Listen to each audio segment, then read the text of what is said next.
वेदान्तलक्ष्मणमुनीन्द्रकृपार्थबोधम् तत्पादयुग्मधरतीर्वभृङ्गराजम् त्रय्यन्तयुग्मकृतभूरिपरिश्रमन्तम् श्रीरङ्गलक्ष्मणमुनिम् शरणम् प्रपद्ये।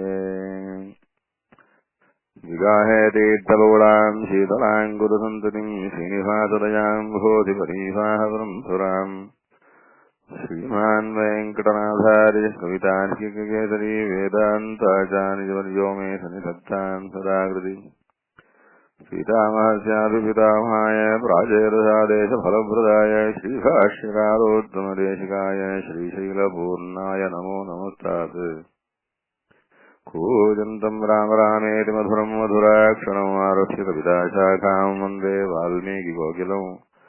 वाल्मीकेर्मुनिसिंहस्य कवितावनचारिणः शृण्वन् रामकथानादम् कोमयातिपराङ्कृतिम्। यत्र यत्र रघुनाथकीर्तनम् तत्र तत्र कृतमस्तकाञ्जलिम् बाष्पवादिपरिपूर्णलोचनम् मारुतिम् नमत राक्षसान्तकम्। रामाय रामभद्राय रामचन्द्राय वेधसे रघुनाथाय नाथाय सीतायापतये नमः। காப்பாதிராமபிரான எல்லால் மற்றும் கற்பரோ புற்பாமுதலாம் புலரும்பாதி ஒன்றின்றிய நற்பால் அயோத்தியில் வாழும் சராச்சரம் முற்றவும் நற்பாலுக்குய்த்தனன் நான்முகனார் பெற்ற நாட்டுளே ஜெயத்யாஸ்விதந்திராதத்வந்த வித்வம்சனோதயாம் பிரபாவான் சீதையா தேவ்யா பரமம் யோமபாஸ்கரः.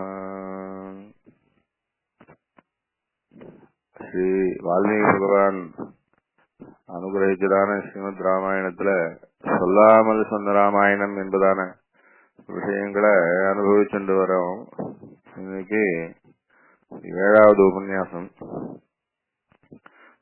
சென்ற வாரம் ஸ்ரீமத் ராமாயணத்துல தசரத சக்கரவர்த்திக்கு எம்பெருமான் திருவதாரம் புத்திரனாக திருவதாரம் பண்ணின விஷயத்தை பிரஸ்தாபிச்சு அப்ப நிறுத்தினோம்.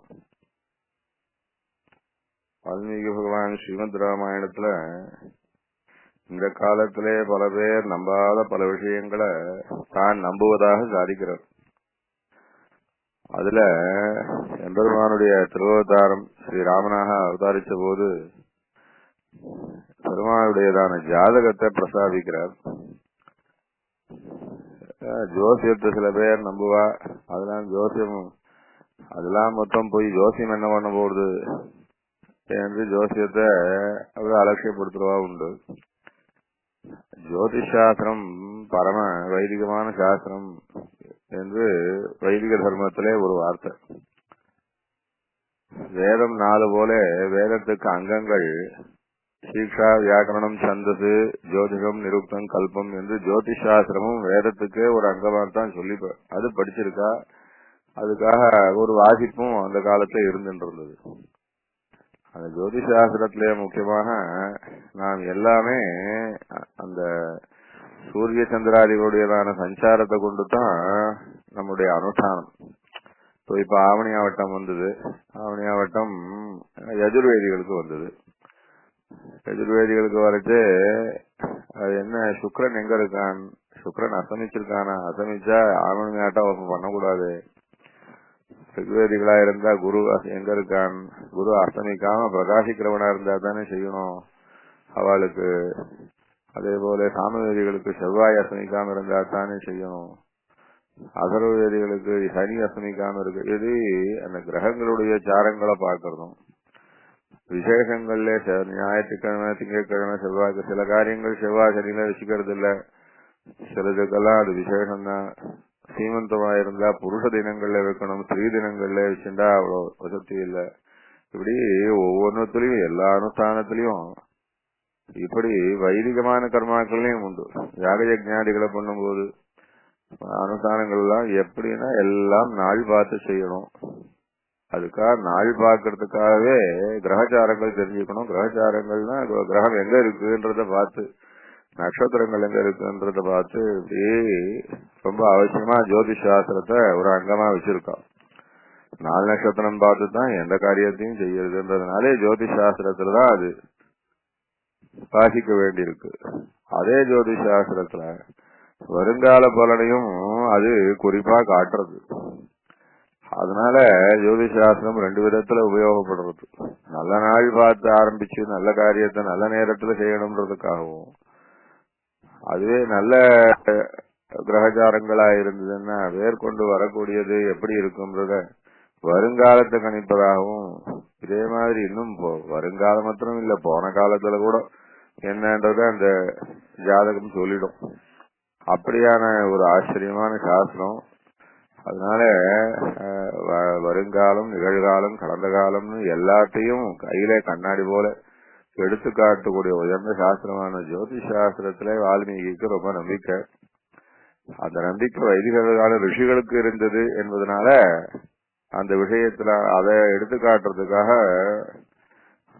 வேதத்துக்கு அங்கமான ஜோதிஷ் சாஸ்திரம் அது அலட்சியப்படுத்தப்படக்கூடாதுன்றத காட்டுறதுக்காகவே ராமனுடைய திருவதார கட்டத்தை அப்படியே ஜாதகமாவே சொல்லி அனுசந்தானம் பண்ணி காட்டுறாரு. ததஸ்துவாது சேமாசே சைத்ரே நவமிகே ரிதௌ நக்ஷத்ரே அதிதி தெய்வத்யே ஸ்வச்ச சம்ஸ்தேஷு பஞ்சசு கிரகேஷு கர்க்கடே லக்னே வாக்பதா இந்துநாதः ப்ரோத்யமானே ஜெகநாதம் சர்வலோக நமஸ்கிருதம் கௌசல்யா ஜனயத்ராமம் சர்வலக்ஷண சம்யுதம் விஷ்ணோரத்தம் மகாபாகம் புத்திரமைக்ஷ்வாகவந்தனம்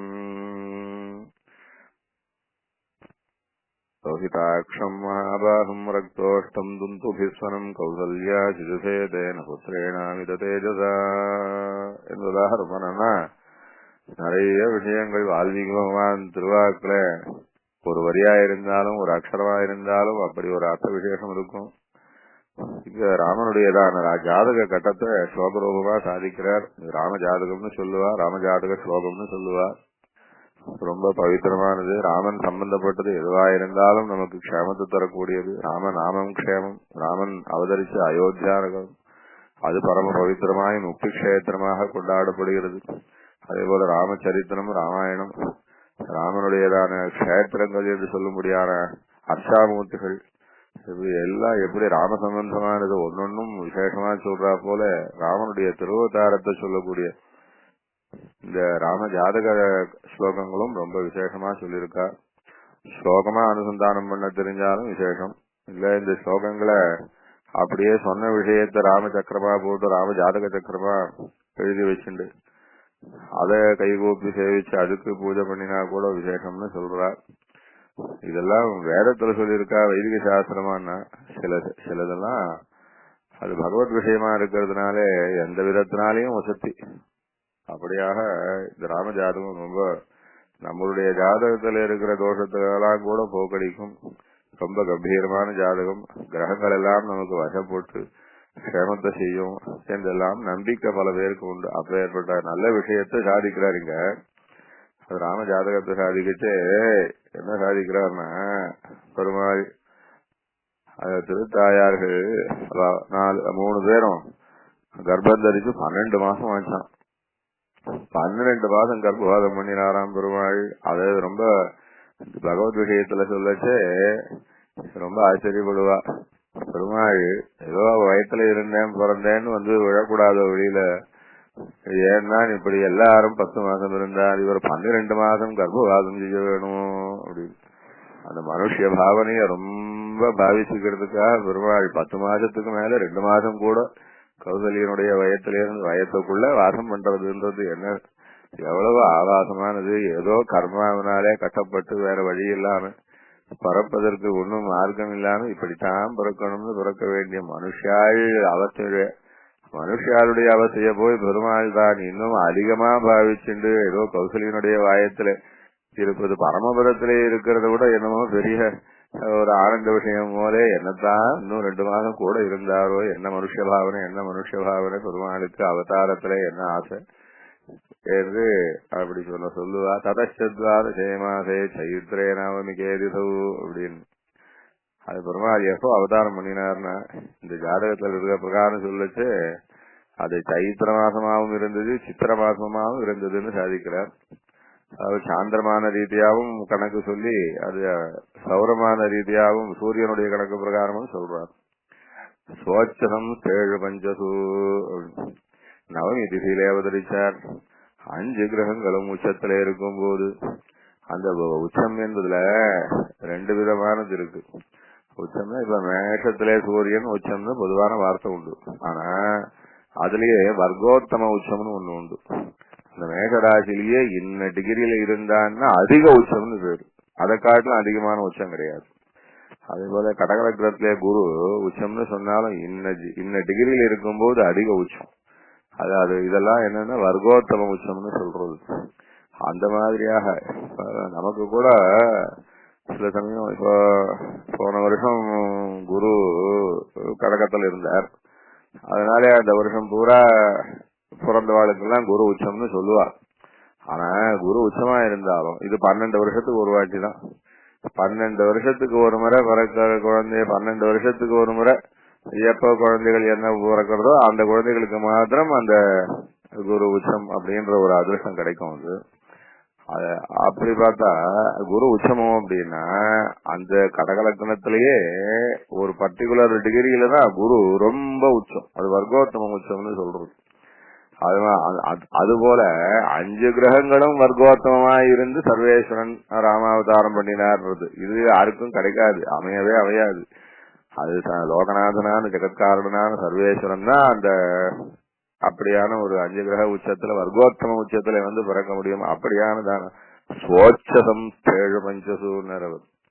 மேகத்துல சூரியன் உச்சமா இருந்தான், கடகத்துல குரு உச்சனா இருந்தான், கன்னியிலே புதன் உச்சனா இருந்தான், சனி துலாத்திலே உச்சனா இருந்தான், செவ்வாய் மகரத்திலே உச்சனா இருந்தான், இருந்தானே சுக்ரன் அவன் நீளத்துல உச்சம்.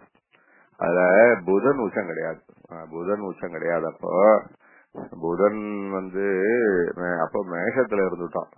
அதனால புதன் உச்சனா இருந்தா 6 கிரகம் உச்சமாயிடும். அதனால புதனை தவிர எப்படி சூரியன், குரு, சனி, செவ்வாய், சுக்கிரன் எல்லாரும் வர்க்கோத்தம உச்சத்துல இருந்தாலும் அப்படின்னா ஒரு கிரகத்துல ஒரு ஜாதகத்துல ஒரு கிரகம் உச்சமா இருந்தாலே அந்த ஜாதகன் நல்ல சக்கப்போடு போடுவான். எல்லாத்துலயும் கொஞ்சம் எல்லார காட்டிலும் கொஞ்சம் வசதியா தான் இருப்பான்.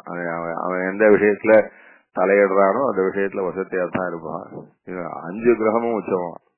அது மாத்திரம் இல்ல சுவாமினர், அது என்னன்னா வாக்பதா விந்துநாதக புரோத்தியமான கர்க்கட கலக்னத்திலே சந்திரன் பிரவேசிச்சு, கடகலக்னத்திலே சந்திரன் ஆட்சி, அதுவும் சுக்லபக்ஷ நவமியா இருக்கிறதுனால வளர்விரை சந்திரனா இருந்து நல்ல வசதியா இருந்தாலும். சந்திரன்ல வளர்விரை சந்திரன்னா ஒரு விஷயம், தேய்விரை சந்திரன்னா அவன் கொஞ்சம் பலன் குறைவா தான் இருக்கும், விசேஷமா இருக்காது. அது ரொம்ப விசேஷமான நவமியாக்கும் சந்திரனாக்கும் வளர்விரை நவமியா இருந்ததுனால அதுவும் கர்க்கட கலக்கத்திலே பிரவேசிக்கச்சே அப்படின்னு. அதுனா பிரவேசிக்கச்சே அப்படின்னா என்ன அர்த்தம்னா அது புனர்வசு நட்சத்திரமும் வருவாள். அந்த புனர்வசு நட்சத்திரமானது மிதுனத்திலையும் இருக்கும் கடகத்திலையும் இருக்கும். மிதுனத்துல 3/4 பாகம் போயிடும், கடகத்துல 1/4 பாகம் தான் இருக்கும். கடகத்துல புனர்வசு 4ஆவதும் புஷ்யம் ஆயில்யம் அது ரெண்டும் முழுசா இருக்கும். அப்படியே 9 பாதம் கணக்கு. அது சொல்ற இப்போ புனர்வசனுடைய 4ஆவது பாதமானபடினால அந்த கடகத்திலே சந்திரன் தன்னுடைய ஸ்வக்ஷேத்திரத்திலே ஆட்சியில இருக்குச்சே. அப்படியாக இப்ப என்னென்னலாம் வசதியா இருக்குன்னா ராமனுடைய ஜாதகத்துல மேகத்துல சூரியன் உச்சனா இருக்கான், மேகத்துல சூரியன் உச்சன், கடகத்துல வாக்பதா இந்துநாதக ரொம்ப விசேஷம். அது குருவும் உச்சனா இருந்து குருவிலே சந்திரனும் இருக்கிறது ரொம்ப விசேஷம். அது பெரிய யோக ஜாதகமா சொல்றான். எல்லாமே யோகம் தான். பெருமாளுடைய இந்த ஜாதகத்துல எத்தனை யோகங்கள்னு கணக்கே பண்ண முடியாது, அவ்வளவு யோகம் இருக்கு. அதுல அவ்வளவு யோக ஜாதகம் இது. அதுல விசேஷமா சந்திரனும் குருவும் சேர்ந்து கடக லக்னத்திலே பிரகாசிக்கிறாளாம் அப்படின்னு. இதுல சனி துலாத்திலே உச்சம், செவ்வாய் மகரத்திலே உச்சம் எல்லாம், புதன் மாத்திரம் சூரியனோட மேகத்துல இருக்கான்னு பார்த்தோமோ இல்லையோ, அவனை கணக்கு பண்ணி பார்த்து அம்சத்துல சொல்ற அவன் புதனும் வம்சத்துல உச்சமா இருந்திருக்கான். அது இந்த ஸ்லோகத்துல நேரடியா தெரியலன்னாலும் இந்த மாதிரியான ஜாதக அமைப்பை கட்டம் போட்டு ஜோசியால் கணக்கு பண்ணி பார்க்கச்சு அந்த புதன் அவன் அம்சத்துல உச்சனா இருந்திருக்கான். இது மாதிரியாக 7 கிரகங்களும் ஆச்சரியமானதான ஒரு நிலைமையில இருக்கச்சே பெருமாள் அவதாரம் பண்ணினார். அந்த மாதிரியா ரொம்ப விசேஷமான ஜாதகம் இது. அதனால 7 கிரகங்களும் அனுகூலமா இருக்க முடியாததான ஒரு சந்தர்ப்பத்துல பெருமாள், ஏன்னா 7 கிரகம் ராகு கேதுவை பத்தி இல்லையா அப்படின்னா, இந்த ஸ்லோகத்துல ராகு கேதுவை பத்தி இல்ல. ஆனா இருந்தாலும் ராகு கேதுவை பத்தி பிரஸ்தாபம் பின்னாடி வால்மீகி பகவான் கொண்டுவார். அதனால அந்த கிரகத்தையும் ஒத்துக்கிறவாதான். லக்னத்துக்கு 12ல கேதும் லக்னத்துக்கு 6ல அப்படின்னு சொல்றா. கடக லக்னத்துல 6ல ராகு இருந்தது. கடக லக்னத்துல இப்படி வரும். இந்த ஜாதகம் என்ன ரொம்ப ஆச்சரியமான விசேஷம். இதை என்ன பண்ணணும்னா, வால்மீகி பகவானுடைய திருவுள்ளத்தினால பார்க்கணும்னா, இந்த ஸ்ரீமத் ராமாயணமான எம்பெருமானுடையதான திவ்யமான அவதாரமாகிற இப்படி ரொம்ப பரம பவித்திரமான இந்த கதை எல்லாமே இந்த ஜாதகத்துல வச்சுட்டார். அப்படியே ராமச்சரித்திரமே இந்த ஜாதகத்துல இருக்கு. ராமன் எப்படி இருப்பான், அவனுக்கு கூட யார் பிறப்பா, அவள்லாம் எப்படி இருப்பா, தாயார் தந்தையார் எப்படி இருப்பா, பத்னி எப்படி இருப்பா, ராமனுடைய நடவடிக்கைகள் எப்படி இருக்கும், ராமனுடையதான வருங்கால சரித்திரம் எப்படி இருக்குமா, அப்புறம் அவன் எப்படி ஜெயவீரனா இருப்பான், எப்படி பட்டா விழித்தனா பெரிய சக்கரவர்த்தியா இருப்பான், எப்படி லோகக்ஷேமகரனா இருப்பான், ராம ஜாதகத்தை பிரஸ்தாபிச்சுட்டு இருக்கிற ராமாயணம் இருக்கிற வரைக்கும் லோகத்துல ராமனுடைய அனுகிரகம் எப்படி இருக்கும் எல்லாம் ஆச்சரியமா சொல்லிவிட்டார். இந்த ஸ்லோகத்துல இந்த ராம ஜாதகத்துல ராம கதையே இருக்கு. ஆக ராமாயணம் பூராவும் சேவிச்சு ராம கதைய அனுபவிச்சா என்ன விசேஷ பலன் உண்டோ அதை இந்த ராம ஜாதகத்திலே விசுவாசத்தோட இந்த ஸ்லோகங்களை அனுசந்தானம் பண்ணாலே ராமன் அனுகிரகம் பண்ண மாட்டானா என் பிரபு கருணாமூர்த்தி என்ற ஆசையினால இந்த ராமாயணத்தையே இந்த ராம ஜாதகத்துல வச்சு சாய்க்கிறார் வால்மீகி பகவான். அதுபோல இந்த ராம ஜாதகம் மாத்திரம் இல்லை, ரொம்ப விசேஷமான விசாரம் இது. ராம ஜாதகத்திலே ராமாயணம் எப்படி சொல்லப்பட்டிருக்கு என்பதை ஆராய்ச்சி பார்த்து அனுபவிக்கிறதுன்றது இருக்கு. அது ஒரு பெரிய சப்ஜெக்ட். அதுவே ஒரு தனி ராமாயணம் தான். சூரியன் இந்த உச்சத்திலிருந்து 7ஆம் இடத்தை பார்க்கிறான், சனி உச்சத்திலிருந்து அவருடைய 7ஆம் இடத்தை பார்க்கிறான். என்ன அழகா செவ்வாய் உச்சத்துல இருக்குச்சே அந்த சந்திரனும் குருவும் பார்க்கிறா. சீதையை பத்தி ராமஜாதகத்திலேயே பார்த்துள்ளோம். லக்னமும் ராசியும் பெருமாளுக்கு கடகமா இருந்து அது 7ஆம் இடத்துல செவ்வாய் இருக்குச்சு, அது உச்சனா இருக்குச்சு. அது விசேஷமாக அந்த சந்திரன் அதனுடைய ஆட்சியத்து சக்ஷேத்திரத்திலிருந்து அந்த 7ஆம் இடத்தை பார்த்து, அதே சமயம் குருவும் தன்னுடைய உச்சஸ்தானத்திலிருந்து 7ஆம் இடத்தை பார்க்கச்சு, அங்க செவ்வாய் உச்சனா இருக்குச்சு. அந்த சீதையான வழி அப்படி இருப்பா, என்ன அப்படியே நெருப்பு போல பதிவிரதையா இருப்பா, எப்படி அப்படியே அந்த நெருப்பிலே போட்ட சுவர்ணமானது எப்படி தக தக தக தகான்னு பிரகாசிக்குமோ அது போல பாக்கிறதுக்கு அந்த கலர்ல இருப்பாளே அந்த சீதை. அவ்வளவு குணமத்தியாயம், அவ்வளவு அழகை உடையவளாயும், அப்பேற்பட்ட நல்ல மகா பதிவிரதையாயும் ராமனோட எல்லா விதத்திலையும் அப்படியே அரவணைச்சு ஒத்து போறார். சாட்சாத்து அந்த திவ்ய தம்பதிகள் பெரிய பிராட்டியார் பெரிய பெருமாள் அவளுடையதான அந்த சம்பந்தம் எல்லாம் இந்த ஜாதகத்திலேயே தெரியும். அவ்வளவு நல்ல ஆச்சரியமா எல்லாமே பார்க்கலாம் இதுல. அப்படி இருந்தாலும் அவளுக்கு அந்த ராமச்சரித்திரத்திலே அந்த சீதைக்கு சில கஷ்டங்கள் வந்து அதனாலே சில சிரமங்கள்லாம் இருக்கத்தான் இருக்கும் என்று எல்லாம் ராமாயணமே இருக்கு. இதுல எப்படி ராமன் ஜெயவீரனா இருப்பான், எப்படி கருணாமூர்த்தியா இருப்பான், எப்படி ஒரு தெய்வாம்சத்தோட இருப்பான், எப்படி பெரியவாளிடத்துல எப்படி விசுவாசமா இருப்பான், எப்படி மகாமனசா இருப்பான், மகானுபாவனா இருப்பான், எல்லா வித்தியைகளிலும் எப்படி சிறந்தவனா இருப்பான் எல்லாம் இந்த ஜாதகத்திலேயே பார்த்து சொல்லிடலாம். மேற்கொண்டு கோச்சாரத்தை வச்சு பார்த்தா ராமாயணம் பூரா இந்த ஜாதக கட்டத்திலேயே வந்துருமா. அப்பேற்பட்டதான் இந்த ஸ்ரீமத் ராமாயணம் ராம ஜாதகத்தை சொல்லிட்டு இதோட சேர்ந்து வால்மீகி பகவான் ஒத்தரை சொன்னா போராதுன்னு சொல்லி பரதனுக்கும் ஜாதகம் சொல்றார், லக்ஷ்மணன் சத்ருக்னாளுக்கும் ஜாதகம் சொல்றார்.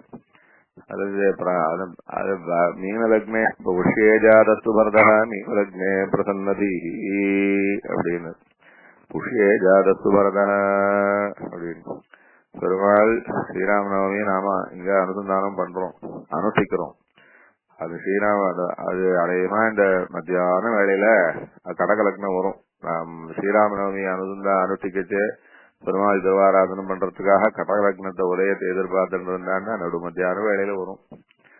அப்ப நடு மத்தியான வேளையில புனர்வசம் 4ஆம் பாதம். அதுக்கு அடுத்தது மீன லக்னத்திலே பிறந்தான் புஷ்யத்திலேனர் புனர்வசுக்கு அப்புறம் புஷ்யம். புஷ்யமும் கடகலக்கணம் தான், ஆயில்யமும் கடகலக்கணம் தான். 4 பேருக்கும் ஜாதகத்துல என்ன மாறுறது அப்படின்னா நட்சத்திரமும் லக்னமும் மாறும். நட்சத்திரம் மற்றபடி ஜாதகம் அதே ஜாதகம் தான். அதே மாதிரிதான் சோச்சரம் 7 பஞ்சசு அப்படின்னாரு. அதே போலதான் 5 உச்சத்துல இருக்கு. பரதனுக்கும் அதே 5 உச்சம் தான், லக்ஷ்மணன் சத்ருக்னாலுக்கும் அதே 5 உச்சம் தான். அதே போல இவன் சந்திரன் ஸ்வக்ஷேத்திரத்துல ஆட்சியில தான் இருக்கான், கடகத்துல தான் இருக்கான். ஆனா இருந்தாலும் ஒவ்வொருத்தருக்கும் கதையில கொஞ்சம் கொஞ்சம் வித்தியாசம் இருக்கோ இல்லையோ, ஏதோ ஒத்துமையும் இருக்கு. ஒரே வம்சத்திலே பிறந்தவா, ஒன்னா இருந்தவா, ஒன்னா அக்கா தங்கைகளையே கல்யாணம் பண்ணிட்டவா, எல்லாம் இருந்தாலும் அவளுக்கும் கதையில வித்தியாசம் இருக்கோ இல்லையோ. இந்த மாதிரி கதை வித்தியாசப்படுறதுக்கு காரணம் என்னன்னா, அதான் புஷேஜாதசு பரதா மீனலக்னே பிரசன்னதி அப்படின்னு. அவனுடைய நட்சத்திரம் ராமனுடைய நட்சத்திரம் போல அல்ல, அவனுடைய அடுத்த நட்சத்திரம் வசந்த நட்சத்திரமான புஷ்ய நட்சத்திரத்திலே, அதுவும் மீன லக்னத்திலே பிறந்தான். அதாவது பெருமாள் மத்தியானம் நவமி என்னைக்கு பிறந்தார்னா மறுநாள் காத்தால சூரியோதயத்துல சித்திர மாசமான முடியினாலே அது மேஷ லக்னம்னா அதுக்கு முன்னாடி லக்னத்துல, அதாவது சூரியோதயத்துக்கு முன்னாடி பரதன் பிறந்திருக்கார், புஷ்ய நட்சத்திரத்திலே பிறந்தாராம். அது மீன லக்னமா இருந்ததுன்னார். அடுத்தது அதுக்கு அடுத்த மறுநாள் ஆக ராமனுக்கு ஒரு நாள் தம்பி, 24 hours கூட வித்தியாசம் கிடையாது. இப்ப மத்தியானம் 12 மணிக்கு வாக்குல பிறந்திருக்காருன்னு வச்சுக்கலாம், மறுநாள் சூரியோதயத்துக்கு முன்னாடி வாக்குல பிறந்திருக்கார், பரதன் பிறந்தார் அப்படின்னு. அடுத்தது லக்ஷ்மணன் அவதரிச்ச போது அவர் லக்ஷ்மண சத்ருக்னால் 2 பேரும் ரெட்டையாவே பிறந்தாலாம். அவ எப்ப பிறந்தா அப்படின்னு அது சொல்ற, அவ ஆயில்ய நட்சத்திரத்துல பிறந்தா, அதுவும் குளிரே அபியுதிரே ரகு அப்படின்னு ஆயில்ய நட்சத்திரத்திலே பிறந்தா. அப்போது மேக லக்னமா இருந்தது. அது அடுத்த மறுநாள் காத்தால. ஆக மொத்தம் 48 மணி நேரத்துக்குள்ள பெருமாள் திருவதாரம் பண்ணி 48 மணி நேரம், இன்னும் 42 மணி நேரம் கூட சொல்லிக்கலாம்.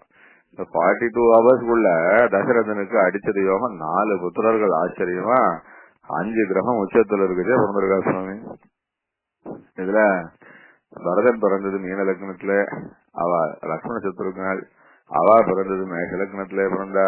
2 பேரும் ஆயில்ய நட்சத்திரம், மேஷ லக்னம். இந்த மாதிரி 4 பேருக்கும் ஜாதகம் போட்டு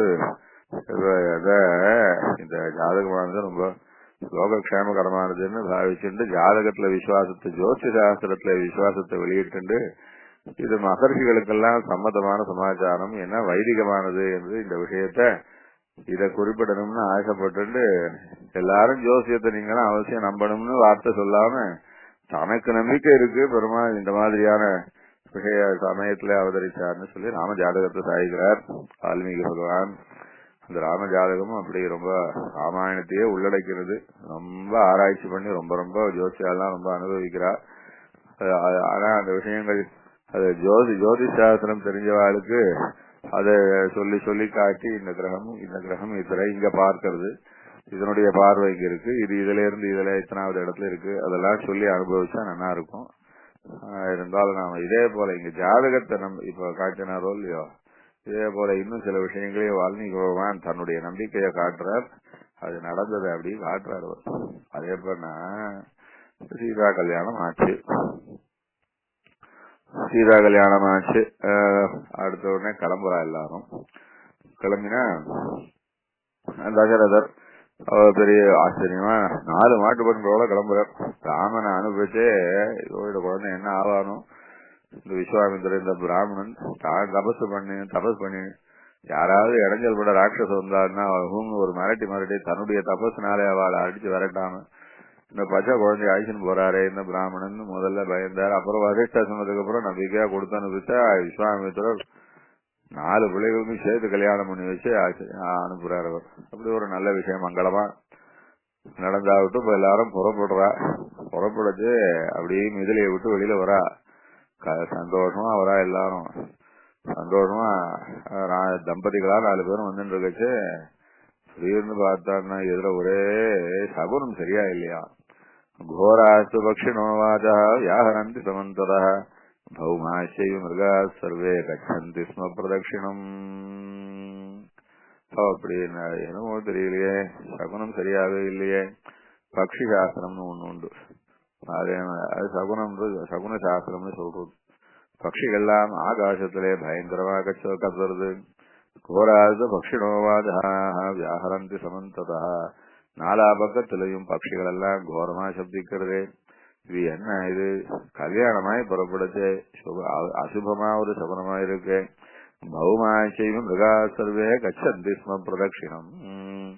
பூமியிலே சஞ்சரிக்கிற மிருகங்கள்லாம், நல்ல மிருகங்கள்லாம் இந்த இந்த சைன்யத்தை, தசரதனுடையான சேனைய எல்லாம் அப்படியே பிரதட்சணமா சுத்தி நகர்ந்து போறதான். ஆகாசத்திலே பட்சிகள்லாம் பயங்கரமா சப்திக்கிறது, கீழே மிருகங்கள்லாம் நமக்கு பிரதட்சணமா போறது. என்ன சுவாமி இது? வசிஷ்டரை கேட்கிறார் தசரத சக்கரவர்த்தி, என்ன இந்த மாதிரியான சகுனமா இருக்கு? தேவர் தான் எல்லாத்திலயும் சூரராச்சே, இது என்னத்த சொல்றது சுவாமி? இந்த சகுனம் என்ன பண்றது, என்ன சொல்றதுன்னு புரியலையே, பயமா இருக்கு. ஏன்னா ஆகாசத்துல பட்சிகள்லாம் கோரமா சப்திக்கிறது அப்படின்னாரு. அதுக்கு அவர் என்ன சொன்னார்னா, உபஸ்திதம் பயங்கோரம் திவ்யம் பக்ஷி முகாச்சுதம் மிருகா பிரசமந்தியதே பிரசமயந்தேதே சந்தாபத்யஜதாமயம். அப்படி தசரதா, ஏதோ பயங்கரமான கெடுதல் வந்துட்டே இருக்கு, நம்மளை பார்த்துதோ கிட்ட வந்துடுது, அதனாலதான் பட்சிகள் எல்லாம் பயங்கரமா சப்திச்சு காட்டுறது, பயங்கரமா ஏதோ கெட்ட கெடுதல் கிட்ட வந்துடுதுன்னு சொல்றது. ஆனா இருந்தாலும் மிருகங்களுக்கு தெரியறது அப்ப ஏற்பட்டதான பயங்கரமானதான அந்த ஒரு விஷயம் இருக்க, அது விஷயம் தானே விலகி போயிடும். அதனால ஜெய் சுடலாம், பயப்படாதேன்னு மிருகங்கள்லாம் பிரதட்சணமா போறதுனாலே தெரியுதுப்பா. அதனால ஒன்னும் பயப்பட மாட்டார். மேல என்ன நடக்க போறதுன்னா, ராமனுக்கு கல்யாணம் ஆச்சு, ராமன் தனுர்பங்கம் பண்ணினான்றதை கேட்டு ஒரு க்ஷத்திரியனை வாழ விடாம 21 தலைமுறை வெட்டி தீர்த்த பரசுராமர் எதிர வராரு. இப்போ அந்த க்ஷத்திரியனுக்கு அவ்வளவு தெம்பு வந்துடுச்சா, அவ்வளவு தைரியம் வந்துடுச்சா, அவ்வளவு கீர்த்தி வந்துடுச்சா, சிவதனுசை முடிக்கிற அளவுக்கு அவனுக்கு என்ன அவ்வளவு அகம்பாவம் வந்துடுச்சா, பாரு என்ன பண்ண போறேன்னு சொல்லி அந்த தசரத சக்கரவர்த்தியினுடைய வம்சத்தை நிர்மூலமாக்குறதுக்காக அவ்வளவு கோவிச்சுண்டு எதிர வராராம். 21 தலைமுறை க்ஷத்திரியால வெட்டி தீர்த்தவர் எதிர வரார் ராமன் க்ஷத்திரியன். ஐயோ என்ன ஆக போறதோ, இந்த க்ஷத்திரிய சேனைக்கு என்ன ஆக போறதோன்னு எல்லாரும் பயப்படும்படியாகவாக்கும் அந்த பட்சிகள்லாம் ஆகாசத்திலே சப்திக்கிச்சு. பூமியில் இருக்கிற முகங்கள்லாம் சாந்தமாக பிரதட்சணம் பண்ணி மேற்கொண்டு ஜெயந்தான்னு சொல்றோம். இந்த இடத்துல வால்மீகி பகவான் அவருடைய நம்பிக்கையை சொல்றார். சகுன சாஸ்திரம்னு சொல்றது ரொம்ப சரியான சாஸ்திரம். அதெல்லாம் பெருமாள் லோகத்திலே பல சாஸ்திரங்களை ஏற்படுத்தி வச்சிருக்கார். எந்த சாஸ்திரத்தின் வழியா பார்த்தாலும் கடைசியில பார்த்தாலே ரிசல்ட் மாத்திரம் ஒன்னாத்தான் இருக்கும். எந்த சாஸ்திரத்தினாலே பார்த்தாலும் ரிசல்ட் ஒன்னாத்தான் இருக்கும். அத இங்க வெளிப்படுத்துறார். அந்த சகுன சாஸ்திரத்துல பெரியவாளுக்கு விசுவாசம் இருந்ததுன்னு. இந்த சாஸ்திரம் எல்லாம் இப்ப கொஞ்சம் அவுட் ஆஃப் டச். ஏதோ பொதுவா சொல்லுவா, பூனை கத்தலை கேட்டா அது அவ்வளவு நல்லா இருக்காது, அது சுபமா இருக்காது. பூனை குறுக்க போனா நல்லா இருக்காது. நிறைய ஊழையிட்டதுன்னா நல்லா இருக்காது. நிறைய முகத்துல விழிச்சா நல்லா தான் இருக்கும். நிறைய பார்த்தா நல்லது, ஆனா அதே சமயம் நிறைய சத்தம் கேட்டா சரியா இருக்காது. கருடன்னா பார்த்தாலும் விசேஷம், சத்தத்தை கேட்டாலும் விசேஷம். இது மாதிரி சிலதெல்லாம் ஏதோ சில சாஸ்திரங்கள் சில சகுனங்களை மாத்திரம் அப்படி வச்சுட்டு இருக்கோம். மொழியா சாதாரண திடீர் காக்கா மாத்திரம் ஒரு விதமா உட்கார்ந்துட்டு காத்தால வேலையில மாத்த பார்த்து அது கொஞ்சம் காக்கா கரைஞ்சதுன்னா விருந்தாளிகள் வரா. இப்படி சாமான்யமா சில விஷயங்கள்லாம் பழக்கத்துல வந்திருக்கு, அவ்வளவுதான். மற்றபடி ரொம்ப சூக்ஷமா கட்டாயம் தீர்மானமா இன்னும் ரொம்ப நுணுக்கமா சொல்லக்கூடிய அளவுலே சகுன சாஸ்திரமானது இப்போது மறந்து போயிட்டாலும், வால்மீகி பகவானுக்கு சகுன சாஸ்திரத்துல ரொம்ப நம்பிக்கை இருந்து ராமாயணம் பூரா பல இடங்கள்லயே சொல்லுவார். இந்த சகுன சாஸ்திரத்தை பல இடங்கள்ல அப்படி சொல்லிட்டே வருவார் அவர். ஆக முதல்ல ஜாதகமாகிற அந்த கிரக நட்சத்திர கிரக சாஸ்திரங்கள இருக்கிற நம்பிக்கையை சொன்னார். இப்ப அடுத்தது இந்த சகுனங்கள் அத பத்தி சொன்னார். அதே போல இன்னும் சில விஷயங்கள்லாம் சொல்றார். அதுல என்னன்னா இன்னொன்னு அடுத்த விஷயம் பார்க்கலாம்.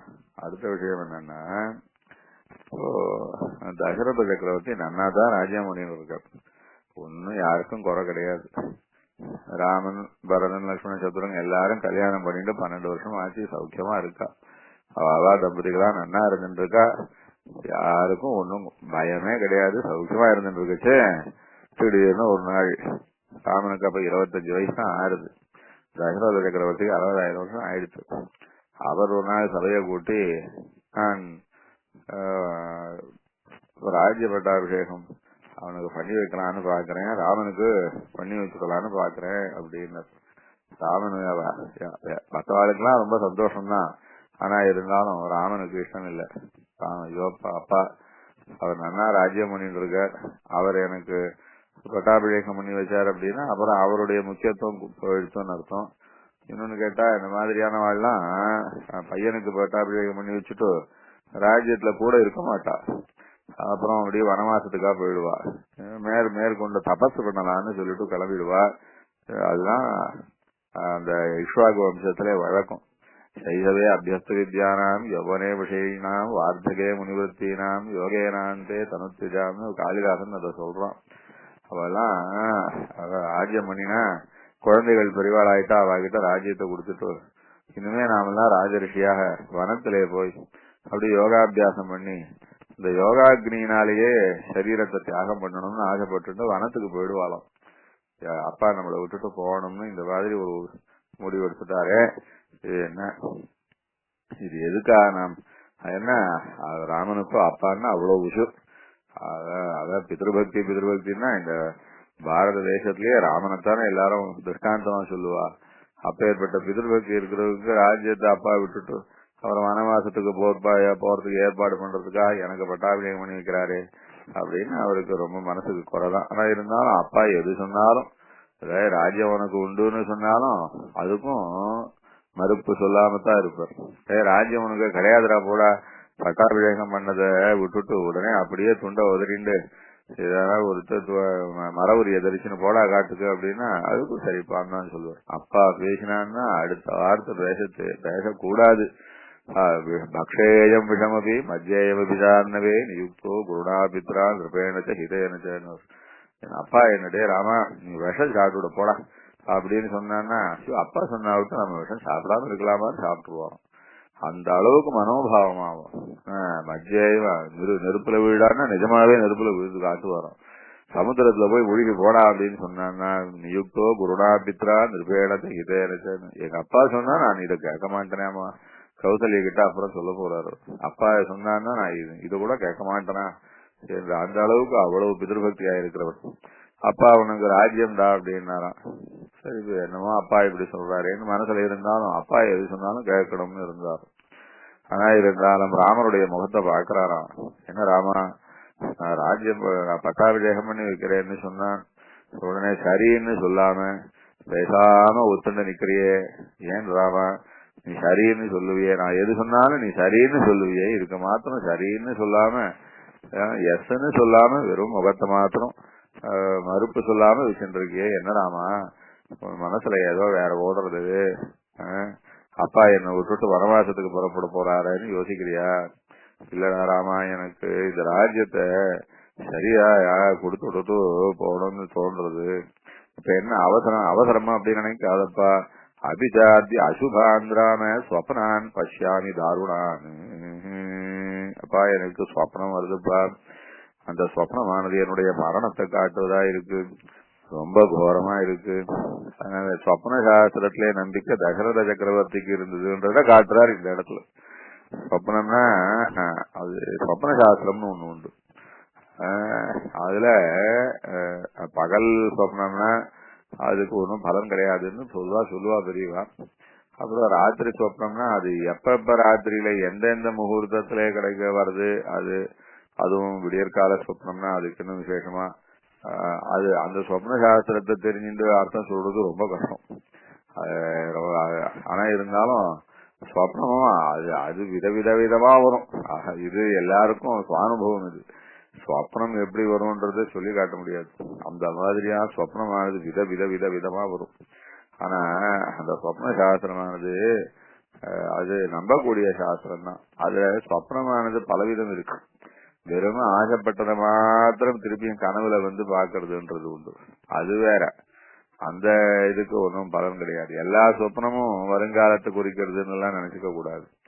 சுவாமி தேசிகன் அவதரிக்க போறது சொப்னத்துல பெருமாள் பாயசம் கொடுத்து ஆனந்த சூரிய இடம் கொடுத்து ஆனந்த சூரிய தேவிகளிடம் கொடுத்து பாயசம் இல்ல, அது திருக்குடந்த தேசிகன் சரித்திரத்துல கண்டையை கொடுத்து கண்டையை ஆனந்த சூரியகளிடம் கொடுத்து ஆனந்த சூரியன் தன்னுடைய தேவிகளிடத்துல அந்த கண்டைய கொடுத்து அவ வாங்கி சாப்பிட்டா போல இப்படி சிலது சொப்னங்கள்லாம் யதார்த்தமா நடந்திருக்கோ இல்லையோ.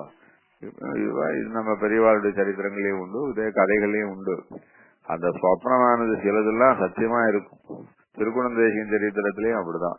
திருக்குணந்தேசியனை பெருமாள் உற்சவத்துக்கு வர வேணும்னு நியமிச்சு அவர் ஒப்பரியப்பன் கோவில்ல பிரம்மோத்சவம் புரட்டாசி மாசம் சிரவணத்தை முன்னிட்டு நடக்குமே அந்த சமயத்துல வந்திருந்து அப்ப ராத்திரியிலே பெருமாள் ஒரு பாலனா பாயசம் கொடுத்து கிருஷ்ணசூரின்னு அவருடைய திருநாமம் திருக்குணந்தேசியனுடைய திருத்தகப்பனா இருக்கு.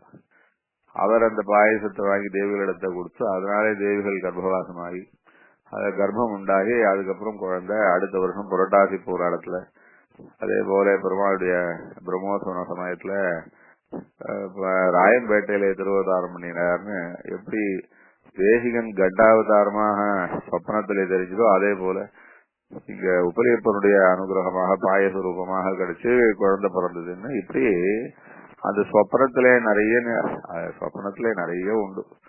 தேசிகனுக்கு யோக ஹயகிரீவர் கிடைச்சது கூட சொப்பனத்துலதான் அனுகிரகம் பண்ணி, அதாவது பாஷ்யக்காரர் சரஸ்வதி தேவியினுடைய அனுகிரகத்தாலே சரஸ்வதி தேவியை ஆராதிச்ச ஹயகிரீவனை தான் பெற்று அந்த ஆராதன மூர்த்தியை பிள்ளானிடத்திலே கொடுத்திருக்கச்சு பிள்ளானுடையதான கொள்ளு பேரன் புண்டரீகாட்சர் அவர் ஆராதனம் பண்ணிட்டு வந்துருக்கார். ராமானுடைய அபிமான புத்திரர் அப்படின்னு சொன்னா அவர் பிள்ளான் தான். அது சபையின் ஞான புத்திரர் அபிமான புத்திரர் என்று அந்த மாதிரியாக பிள்ளானிடத்திலே ஒப்படைச்சிருந்தார்.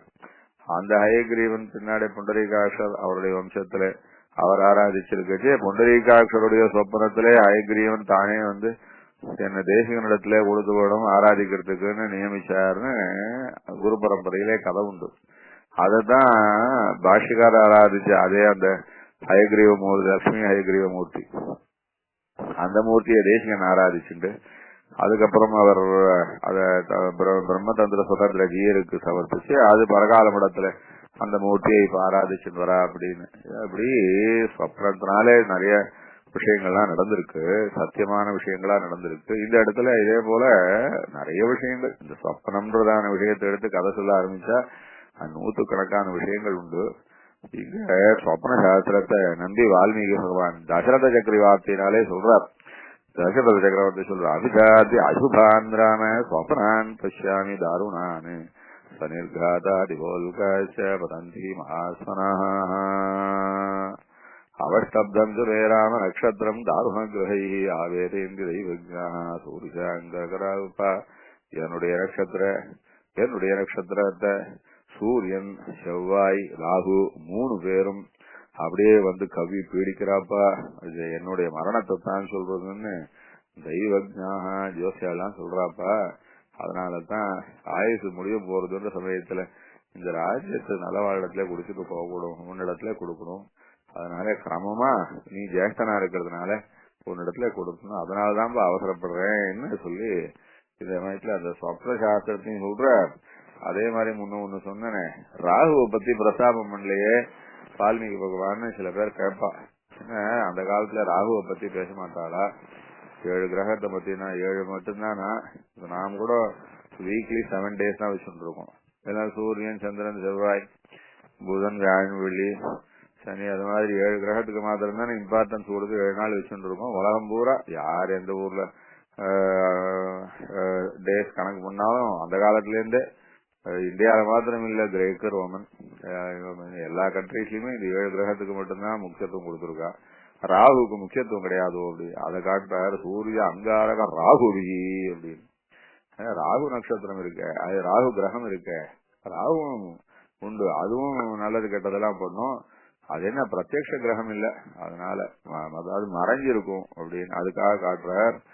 ராகுன்றது அதுவும் சேர்ந்து என் நட்சத்திரத்தை அவருடைய நட்சத்திரம் என்னன்னு சொல்லல, தசரத சக்கரவர்த்தி நட்சத்திரம் என்னன்னு இங்க காட்டல. ஆனா என்னுடைய நட்சத்திரத்தை இந்த 3 போட்டு படுத்துறது அநேகமா எனக்கு மரண தசைன்னு சொல்லிட்டாப்பா, தெய்வஜ்ஞாக ஜோசியால கேட்டேன் சொல்லிட்டா அப்படின்னு.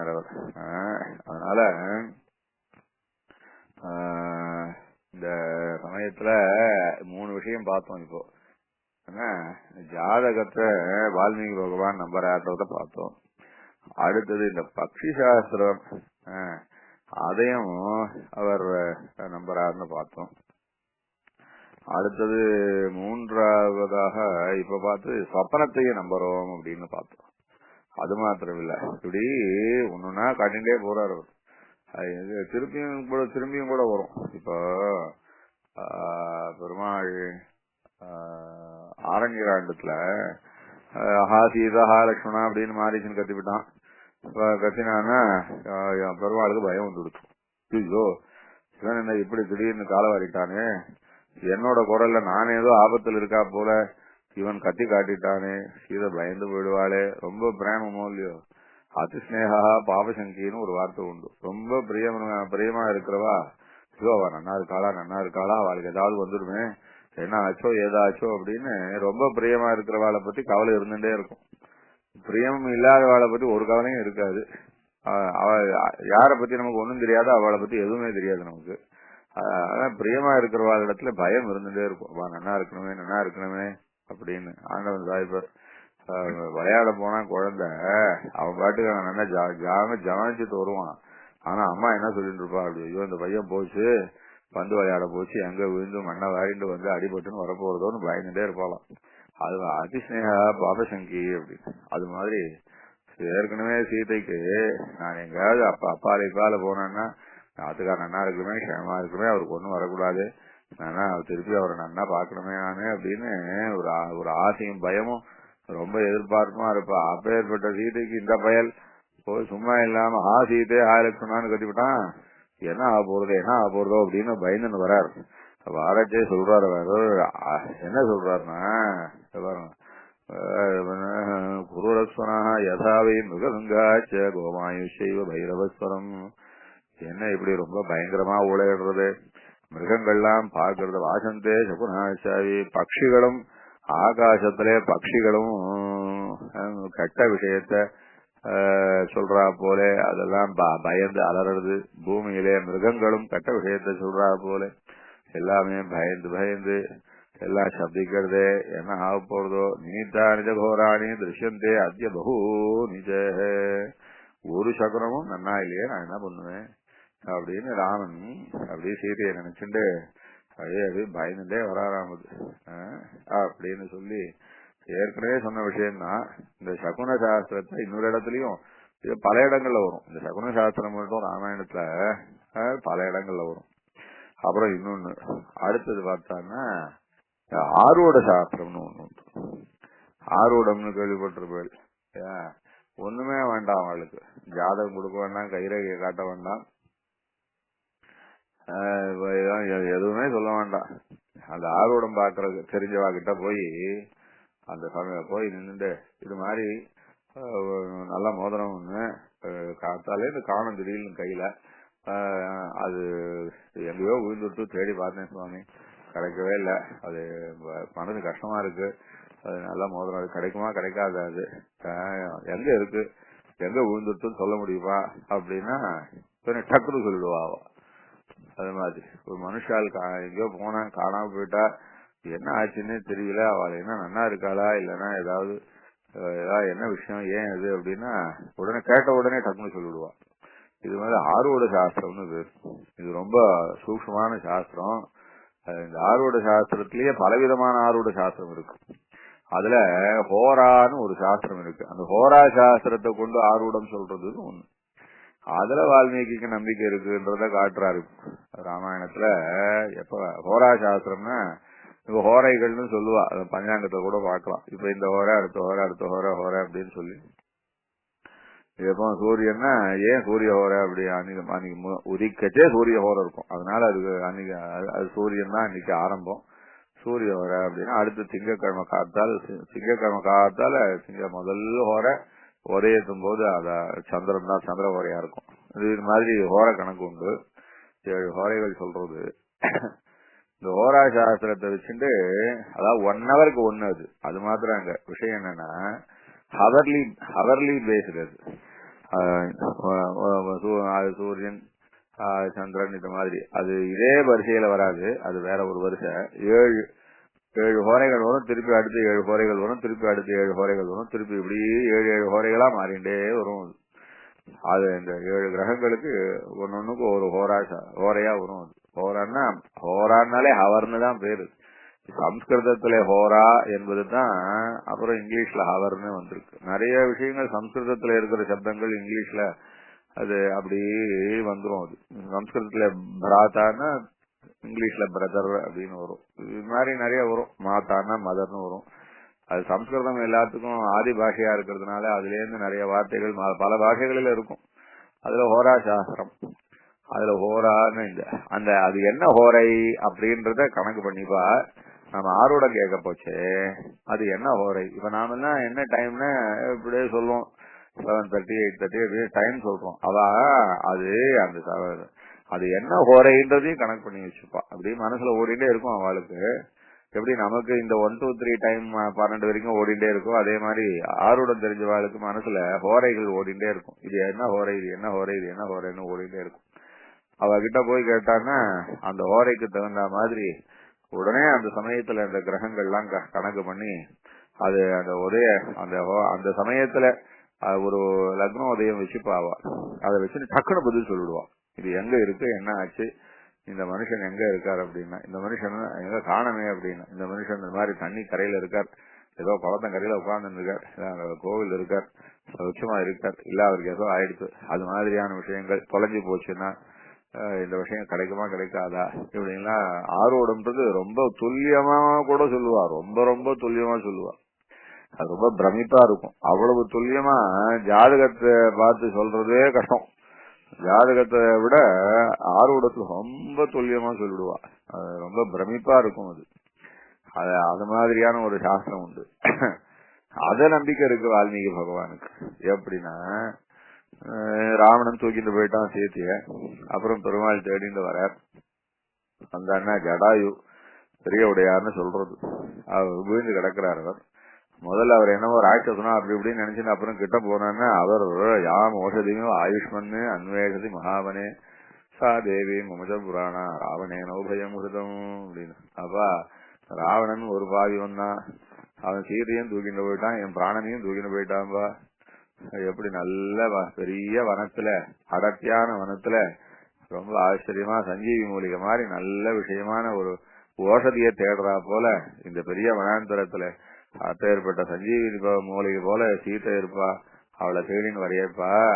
அவ இங்க இல்லப்பா, தூக்கின்னு போயிட்டான்பா, அவன ராவணன் தூக்கின்னு போயிட்டான்பா அப்படின்னு சொல்லச்சு பெருமாள் ரொம்ப கிளேசப்பட்டு அதெல்லாம் பாவி, நான் ஏதோ சீத்தன்னா அங்க இங்க எங்கன்னா இருப்போ கிடைப்போ, இந்த வனத்திலேயே தேடி பிடிச்சிடலாம்னு நினைச்சா அப்படியே அவரு ராவணனா தூக்கிட்டு போயிட்டான். ஐயோ தூக்கிட்டு போயிட்டானே என்ன ஆகும், இந்த மாதிரி ராவணன்னா எவ்வளவு துஷ்டன், என்ன ஆக போறதோ ஏது ஆக போறதோ அப்படின்னு அவர் பயப்படச்சே. அவர் ஜடாயு பிராணம் போச்சே அவர் ஆர்வம் சொல்றார். அதான் ரொம்ப அதிசயமா இருக்கு. அவர் என்ன சொல்றாருன்னா ஏனையாதி முகூர்த்தேன சீதா மாதாய ராவணா விப்ரநஷ்டம் தனம் க்ஷிப்ரம் தத்சுவாமி பிரதிபத்யதே விந்தோ நாம முகூர்த்தோசோ நச்ச காகுஸ்ததோ புதத்து ஜகவத் படி சங்குஷ்ய க்ஷிப்ரமே சவினஷ்யதி. ராமா ரொம்ப கவலைப்படாதுப்பா. அவன் எடுத்துன்னு போன இந்த ஹோரை இருக்க, இந்த முகூர்த்தம் இருக்க, அது அவனுக்கு கேடு. நான் ஆர்வம் சொல்றேன் இன்னைக்கு கேட்டுக்கோ. விந்தோ நாம முகூர்த்தோசோ, விந்தா என்கிறதான இந்த முகூர்த்தத்துல இந்த ராவணன் அவசரப்பட்டு இந்த சீத்தையை தூக்கிட்டு போயிட்டான்.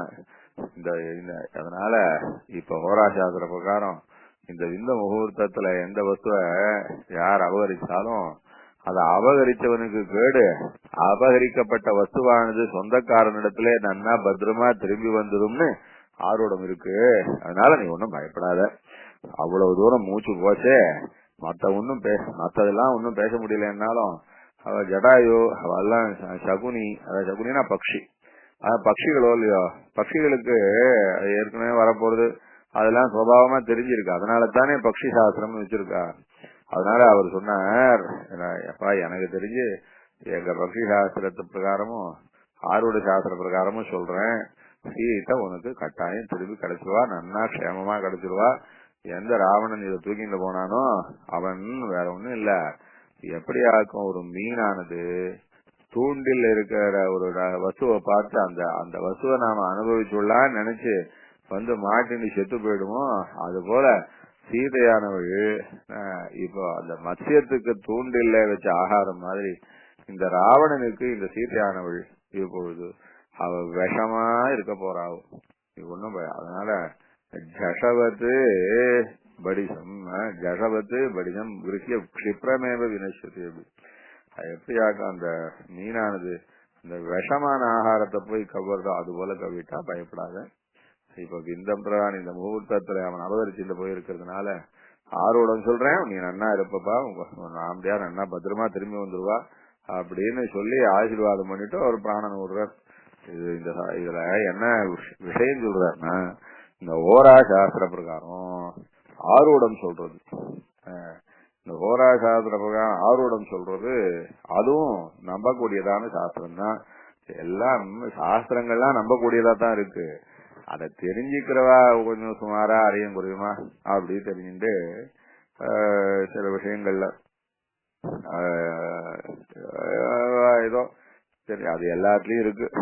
வக்கீலா இருந்தாலும் விஷயம் தெரிஞ்ச வக்கீலா போகணும், என்ஜினியரா இருந்தாலும் கட்டடம் கீழே விடாத அளவுக்கு கட்டித்தர இன்ஜினியரா போகணும், டாக்டரா இருந்தாலும் பிராணம் போகாத அளவுக்கு காப்பாற்றக்கூடிய டாக்டரா இருக்கணும். எல்லா தொழிலையும் ஆபத்தை தரக்கூடியவா ஏதோ பேர் வச்சுட்டு அந்த தொழில் செய்யறா. அதே மாதிரி ஜோசியாலும் இருக்கா. அதுக்காக ஜோசிய சாஸ்திரம் பொய்ன்னு கிடையாது. எப்படி நல்ல டாக்டர் இருக்காளோ அதே மாதிரி நல்ல ஜோசியாலும் இருக்கா. அவகிட்ட போய் தெரிஞ்சுக்கிற விஷயம் நாம் தான் சரியான ஜோசியால தெரிஞ்சுக்கணும். ஜோசியாலும் அவளுக்கு அந்த விஷயத்த என்ன கத்துக்கிட்டு சொல்லக்கூடியவாளா இருக்கணும். அதனால இதே போல இன்னும் பலவிதமான சாஸ்திரங்கள், வாஸ்து சாஸ்திரம்னு ஒண்ணு உண்டு, அது கூட ராமாயணத்துல உண்டு. அது என்னன்னா, இப்போ ரெண்டு விஷயத்துல இப்போ பெருமாள் கிஷ்கிந்தா காண்டத்துல இப்போ நாம அடுத்தது சொல்ல வேண்டிய விஷயம் என்னன்னா, அப்படியே வரிசையா சொல்லிட்டு வருவோம் இல்லையா ராமாயணத்தை. அப்படி சொல்லிட்டு வரைச்சு இப்போ முதல்ல வாஸ்து சாஸ்திரத்தை அப்புறம் சொல்லலாம். இப்ப ஒரு சாஸ்திரம், இது என்ன சாஸ்திரம் அப்படின்னா, நாம ஜோசியம்ன்றது நட்சத்திரத்தை வச்சு பாக்குறது, சொப்பனத்தை வச்சு பாக்குறது, அப்புறம் ஆர்வடமா பாக்குறது, பட்சிகளை வச்சு பாக்குறதுன்னு இல்லாம ஜோசியம்ன்றது நம்ம உடம்புலயே உண்டுன்ற. அது எப்படின்னா, நம்மளுடைய உடம்புலயே சில சகுனங்கள்லாம் ஏற்படுமோ, அது எல்லாருக்கும் ஏற்படும், எல்லா சமயத்திலும் ஏற்படும் கிடையாது. ஏற்படச்சே அதை நாம புரிஞ்சுக்கலாம். அது இப்போ சுக்ரீவனுக்கும் ராமனுக்கும் சக்கியம் ஏற்படுறது, சுக்ரீவனுக்கும் ராமனுக்கும் சக்கிய சமயத்துல என்ன ஆச்சுன்னா, அவர் சொல்ற இப்ப பெரிய டேர்னிங் பாயிண்ட், இது ராமாயணத்துல டேர்னிங் பாயிண்ட். ராமன் சக்கரவர்த்தி திருமண அவதாரம் பண்ணி பட்டாபிஷேகம் தண்ணிட்டே காட்டுக்கு விரட்டப்பட்டு, அதுவும் வனத்துல வந்து ரொம்ப பராரியா அல்லாடி, அதுவும் பத்னியை வேற எழுந்து என்ன எங்க இனிமே என்ன எப்படி பத்னி கிடைக்க போறான்னு தெரியாத அளவுல இவ்வளவு சிரமப்பட்டு இருக்குச்சு. இப்ப டேர்னிங் பாயிண்ட் சுக்ரீவனோட சக்கியம் ஏற்பட்டு மேற்கொண்டு எல்லாம் யுத்தம் வரப்போறது, ஜெயிக்க போறா. இதுல சீதைக்கும் இப்போ மேற்கொண்ட நல்ல விஷயம்.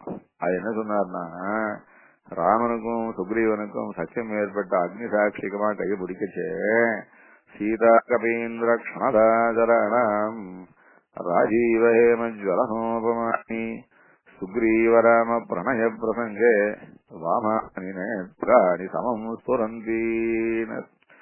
சுக்ரீவனுடையதான வலது கண்ணும் சுக்ரீவனும் ராமனும் சக்கியம் பண்ணிக்கச்சே, சீதையனுடையதான இடது கண்ணும் வாலியனுடையதான இடது கண்ணும் ராவணனுடையதான இடது கண்ணும் அப்படியே படபட படபடப்படான்னு அடிச்சுட்டுதான் அப்படியே துடிச்சது அப்படின்னாரு அவர். ஸ்திரீகளுக்கு இடது கண் துடிச்சா அவளுக்கு ஏதோ க்ஷேமம் வரப்போகுதுன்னு அர்த்தம், வலது கண் துடிச்சா அவளுக்கு க்ஷேமம் இல்லைன்னு அர்த்தம். அதே புருஷாளுக்கு வலது கண் துடிச்சா க்ஷேமம் வரப்போறதுன்னு அர்த்தம், இடது கண் துடிச்சா க்ஷேமம் இல்லைன்னு அர்த்தம். இப்போ வாலியனுடையதான இடது கண்ணும் ராவணனுடையதான இடது கண்ணும் அதே சமயத்துல துடிச்சுதான்.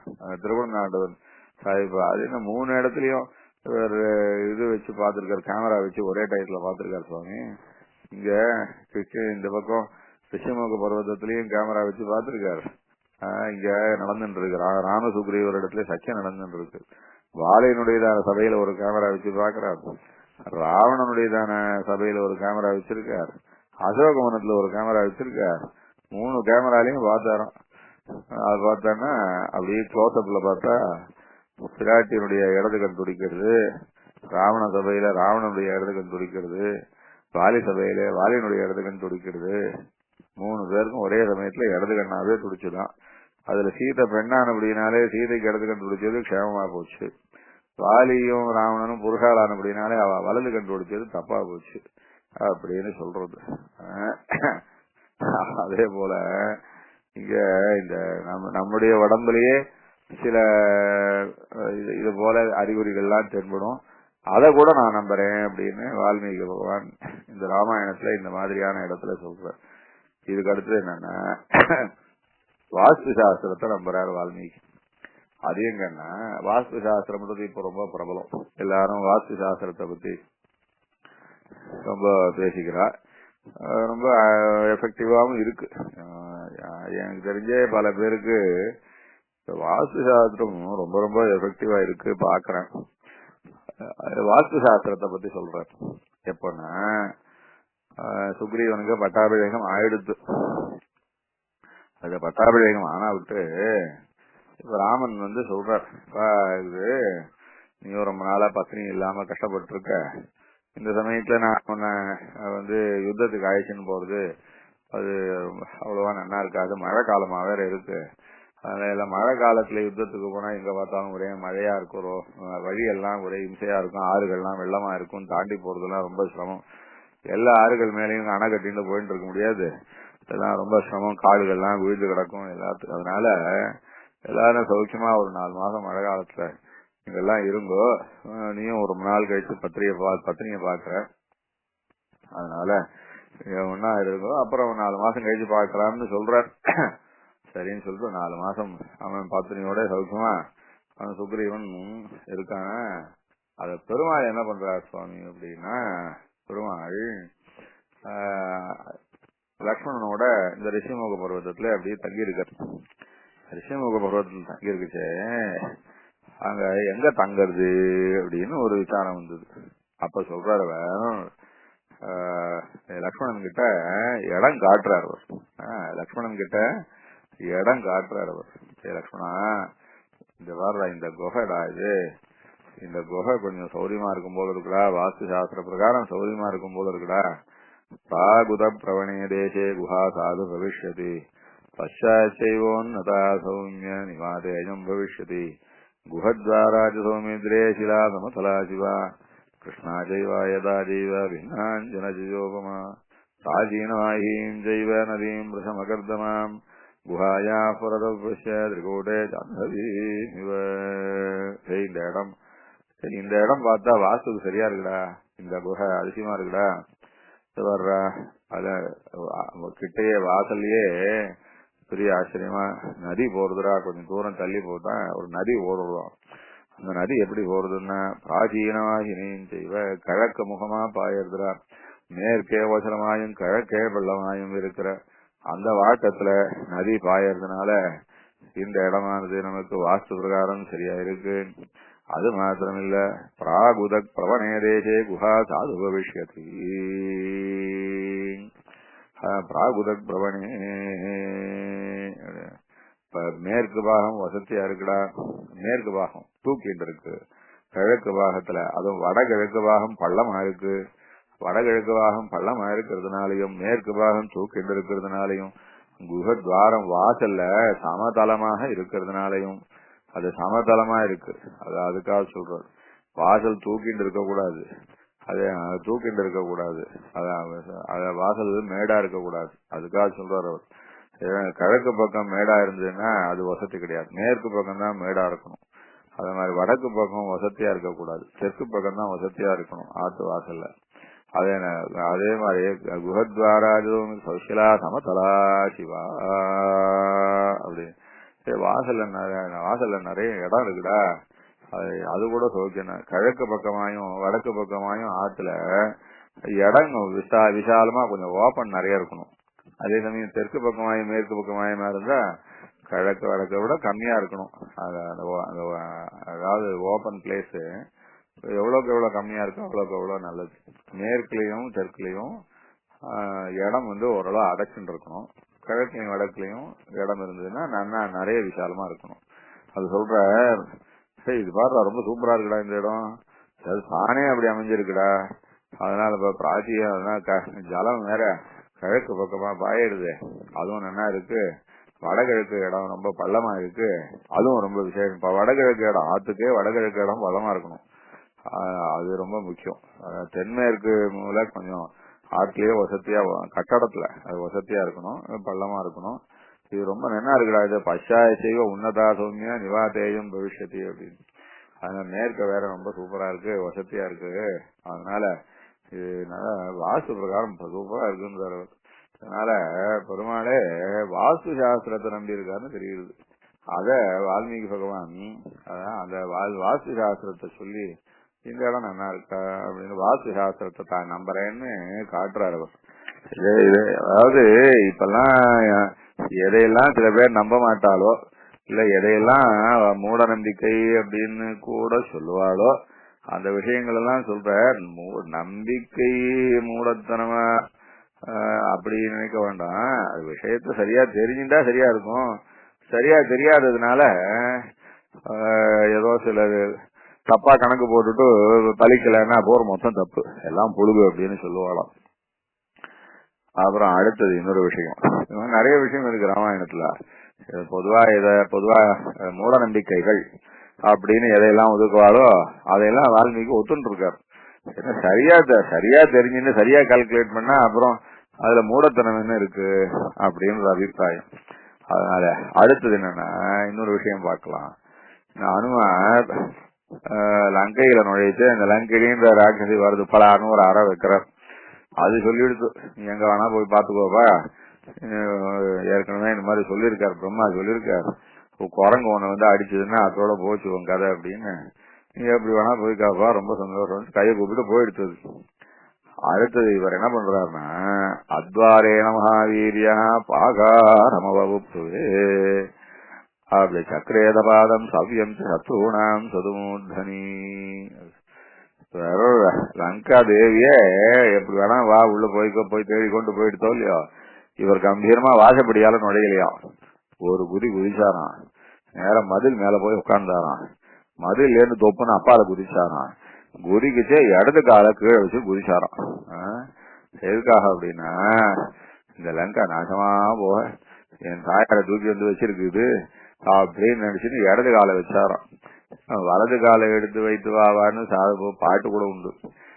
மங்களமா வலது காலை எடுத்து வச்சுக்கிறதுன்றது மங்களமான சமயங்களுக்கு வலது காலை வச்சு வருது. ஆமா, வலது காலை தூக்கி வச்சா அப்படியே மங்களம் ஆயிடுமா அப்படின்னு சில பேர் ஏதாவது இடக்கு பேசுவா. அது வால்மீகி சாதிக்கிறார், வலது காலை வைக்கிறதுக்கு ஒரு அர்த்தம் இருக்கு, இடது காலை வைக்கிறதுக்கும் ஒரு அர்த்தம் இருக்கு. பாருங்க, என்ன அசாத்திய சாதக சுவாமின்னு அனுமார், அவரால் சாதிக்க முடியாத விஷயம் கிடையாது. அப்படி இருக்குச்சு, அவரே தன்னுடைய காரிய சித்திக்காக வந்திருக்காரு. தன்னுடைய காரியம் ஜெயிக்கணும்னு வந்திருக்காரு. அப்படி இருக்குச்சு, இந்த லங்கா நகரத்துக்குள்ள நுழைச்சு இந்த ராவணன் இத்தனை கூட்டம் சேர்ந்து தாயார பாடுபடுத்துறதே இந்த லங்கா நகரம் நல்லா இருக்கக்கூடாது அப்படின்னு இங்க இடது காலை வச்சு குதிச்சார். அதான் திரும்பி போச்சா ஊரே குளிச்சுட்டு போயிட்டாரு. அதனால அது நல்லதை செய்யறதுக்கும் பிளான் பண்ணலாம், கெட்டதை செய்யறதுக்கும் பிளான் பண்ணலான்னு அவர். அதே போல இன்னொன்னு சுந்தரகாண்டத்துல ஒரு சர்க்கமே வச்சார் வால்மீகி பகவான். ஒரு சர்க்கமே இருக்கு, 8 ஸ்லோகம் தான். ரொம்ப 8 ஸ்லோகமா இருக்கிற சர்க்கம்ன்றது ராமாயணத்துல இது ஒண்ணுதான் நினைக்கிறேன். இல்ல இதே தசரதனை பத்தி அது கொஞ்சம் சின்ன சர்க்கம் வரும். இது 8 ஸ்லோகம், இது 8 ஸ்லோகம் தான் இது சுந்தரகாண்டத்துல. இது எத்தனாவதுன்னா 29வது சர்க்கம். அதுல 8 ஸ்லோகத்தினாலையும் வால்மீகி பகவான் என்ன சாதிக்கிறார்னா இப்ப ஏற்பட்ட நம்பிக்கைகள் எல்லாம் சாதிக்கிறார். அதுல ஒண்ணு என்னென்ன நம்பிக்கை ஒண்ணுன்னா சாதிச்சுட்டே வர்றாரு. அது என்னன்னா சுபாம் நிமித்தானி சுபானி பேஜரே நரம் செய்யா ஜுட்டம் இவோபதேவினா சீதைக்கு நல்ல சகுனங்கள்லாம் ஏற்படும். என்னன்னா சத்யா சுபம் வாமம் அராலபக்ஷ்ம இடது கண் துடிக்க ஆரம்பிச்சுதான் பிராஸ்பந்தரேகம் நயனம் சுகேஷா இடது கண் மாத்திரம் இல்ல சுவாமி இடது கையும் தோளும் துடிக்க ஆரம்பிச்சுதான் புஜச்ச சர்வ சார் வஞ்சித விருத்தபீனா அப்படின்னு தோல் மாத்திரம் இல்ல சுவாமி இடது தொடையும் துடிக்க ஆரம்பிச்சுதான் அது மாத்திரம் இல்ல சுவாமி. இன்னொரு விஷயம் சொல்வார், இது ரொம்ப ரேரா இருக்கும். அது என்னன்னா வாசஸ்திதாயாக சிகராகிரந்தியாக கிஞ்சித் பரிசிரம் சத சாருகாட்சியாக அப்படிதான இடையில உடுத்தின்றத அந்த பொன்வர்ணமான மஞ்சள் பட்டு உடுத்தின்றாப்போ சீத்தை அததான் ஒரு வருஷமா உடுத்திட்டு இருக்கா. அதேதான் உடுத்திட்டு இருக்காவோ. அது அப்படியே கொஞ்சம் லேசா அவிழ்ந்தா போல இருந்தான் அப்படின்னு பிடிச்சிருந்தாலாம். இது போல துணி அவிழறது கூட சுபசகுனம். துணி அவிழறது உடனே அப்படியே காப்பாத்திக்கிறது இருக்க, அது ஒரு சுபசகுனம். சொன்ன துணி அவிழ்ந்தது உடனே சட்னு பிடிச்சிருந்தாலாம். இதெல்லாம் பார்த்தாலாம் இது என்ன அதிசயமா இருக்கு. நல்ல சகுனங்கள்லாம் ஒரே சமயத்திலே சேர்றது வேற ஒண்ணும் இல்லை. இப்ப அனுமார் வரப்போறார், வந்துட்டார். அவர் அனுமார் வந்தாச்சு, அம்மா அனுமார் சீதைய பார்த்தாச்சு. அப்ப சொல்றாரு அவர், இது நல்ல சகுனமா இருக்கு, நல்லது நடக்க போறதுன்றது நல்லா உடனே ஸ்பஷ்டமா தெரியுது அப்படின்னு அவ கொஞ்சம் சந்தோஷப்பட்டாலாம். அத அந்த இடத்துல அப்படி சொல்றேன். ஆக ராமாயணத்துல இன்னைக்கு நம்ம எடுத்துட்ட சப்ஜெக்ட் என்னன்னா அப்படின்னா மொத்தம் எதெல்லாம் நாம மூட நம்பிக்கைன்னு பேசுவாளோ அதெல்லாம் மூட நம்பிக்கை கிடையாது. சரியா கணக்கு பண்ணினா அது தப்பாகாது. தப்பாகாதுன்னா அவ எல்லாருமே நம்ப ஆரம்பிச்சிருவா. அத இன்னொன்னு சொல்ற, அனுமான் வந்தாச்சு. அனுமான் எல்லாரும் இனிமே யுத்தத்துக்கு கிளம்ப வேண்டியதுதான். ராமனிடத்துல சூடாமணியை கொடுத்தாச்சு. பார்த்து ராமன் ரொம்ப சந்தோஷப்பட்டார். எல்லாரும் யுத்தத்துக்கு கிளம்பணும். யுத்தத்துக்கு கிளம்புறதுக்கு நாள் பாக்குறாரு பெருமாள். நாள் பாக்குறார். என்ன நாள் பாக்கலாம் அப்படின்னா, சுக்ரீவா நாளே பார்க்க வேண்டாம், இன்னைக்கு உத்தர பல்குனி நட்சத்திரம், இன்னைக்கு உத்தர நட்சத்திரமா இருக்கு, இன்னைக்கே கிளம்பிடலாம் அப்படின்றாரு. இன்னைக்கே கிளம்பிடலாம்பா, நாளைக்கு வேண்டாம் அப்படின்றார். அஸ்மின் முகூர்த்தே சுக்ரீவ பிரயாணம் அபிரோச்சையே, இப்பவே உடனே கிளம்பலான்னு தோன்றது. என்ன உத்தரா பல்குனி யோக்ஷதே, நாளைக்கு அஸ்தம் வந்துடும்டா, நாளைக்கு வேணாண்டா, இன்னைக்கே போலாண்டா அப்படின்றாரு.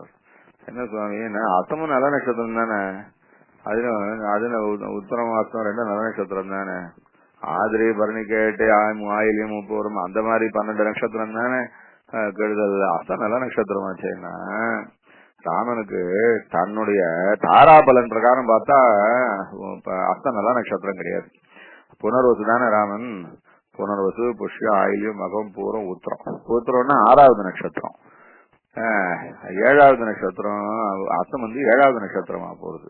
தாராபலன் பார்க்கச்சு தன்னுடைய நட்சத்திரத்துல இருந்து கணக்கு பண்ணினா அதுல 2வது சம்பத்து, 3வது விபத்து, 4வது க்ஷேமம், 5வது பகை, 6வது உதவி.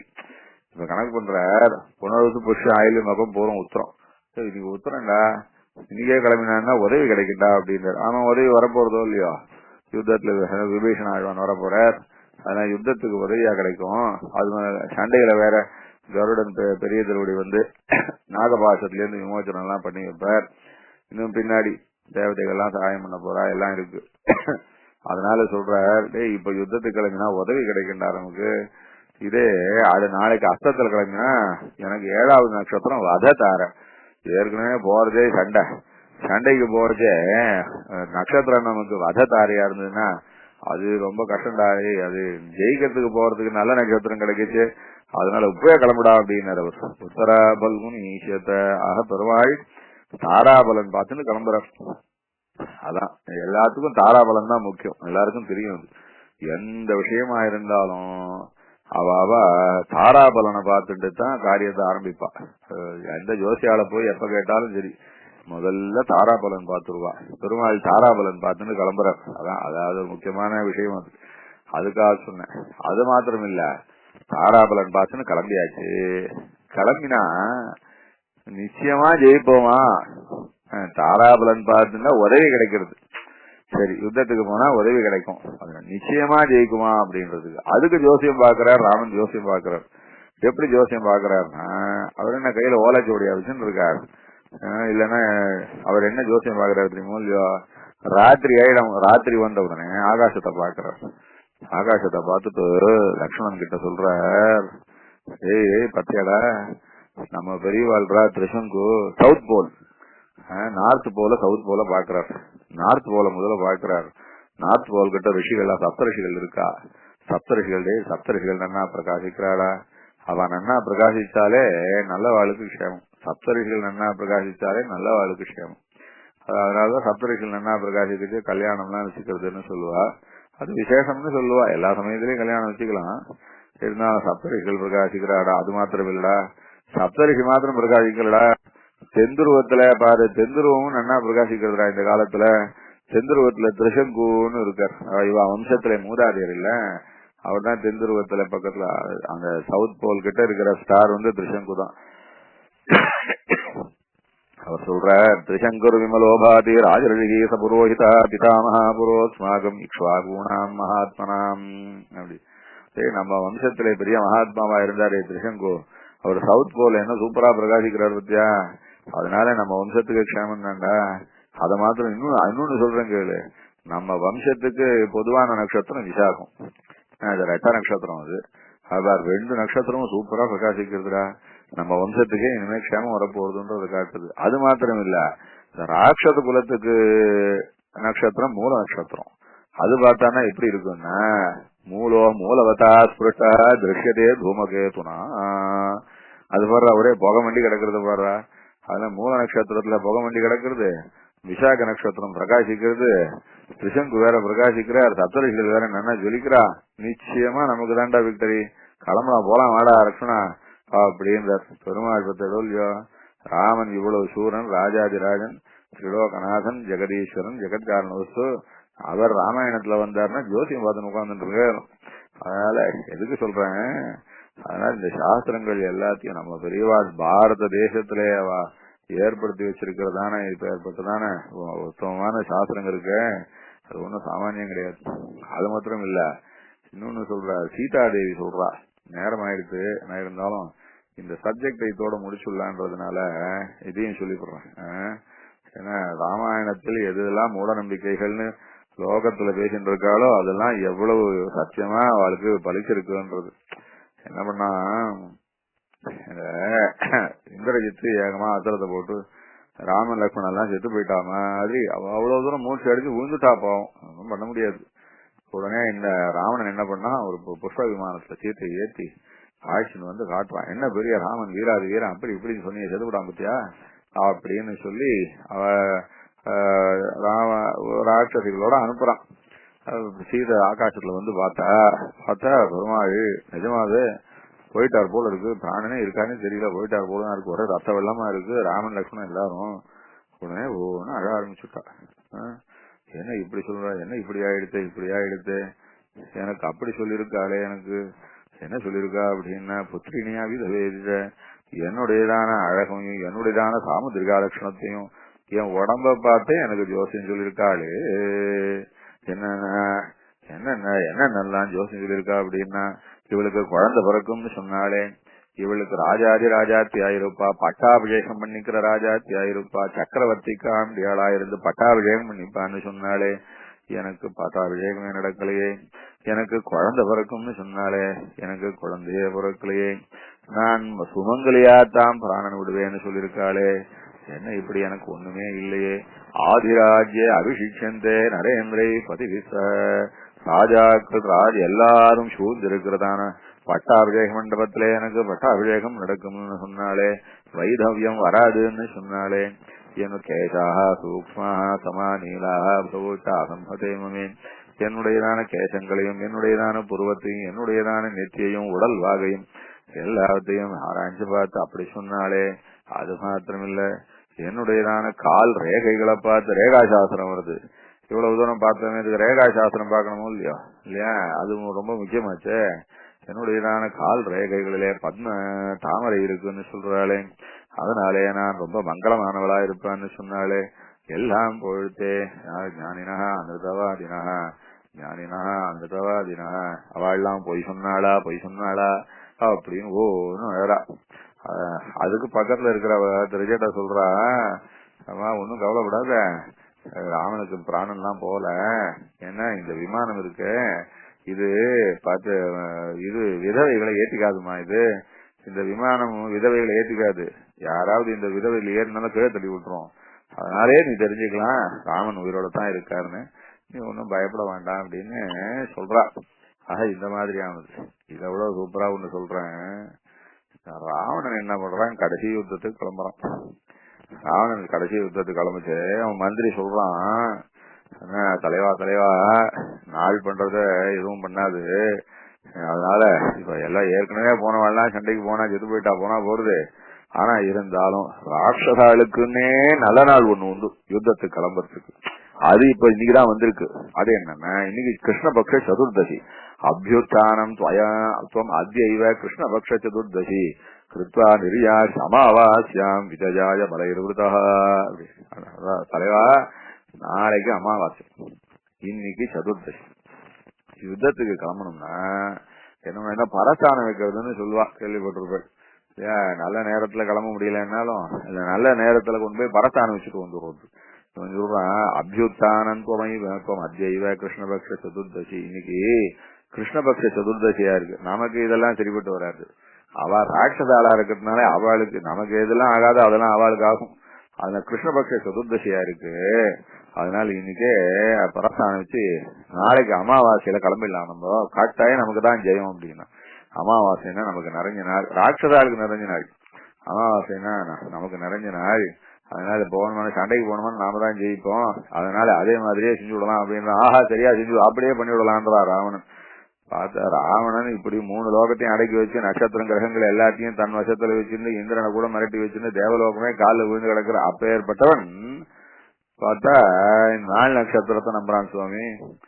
அது மாத்திரம் இல்ல, இதுல ஒரு கேள்வி வரும், அப்படின்னா நாள் பார்த்து கிளம்பினானே அவன் ஏன் தோத்து போனான் அப்படின்னு.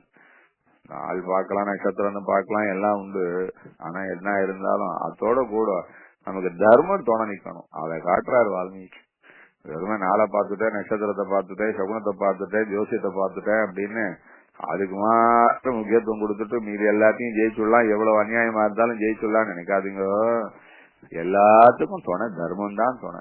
அதனால நாள் ஜெயிக்குமா, நட்சத்திரம் ஜெயிக்குமா, அது ஜெயிக்குமா, இது ஜெயிக்குமான்னா எல்லாம் ஜெயிக்கும், ப்ரொவைடட் நாம் தர்மத்தை பரிபாலிக்கிறவா இருக்கணும். நம்முடைய தர்மத்தை பரிபாலிக்கிறவாளுக்கு இதெல்லாம் துணை இருக்கும் அப்படின்ற பரம விஷயத்தை காட்டுறாரு. முக்கியம் இது.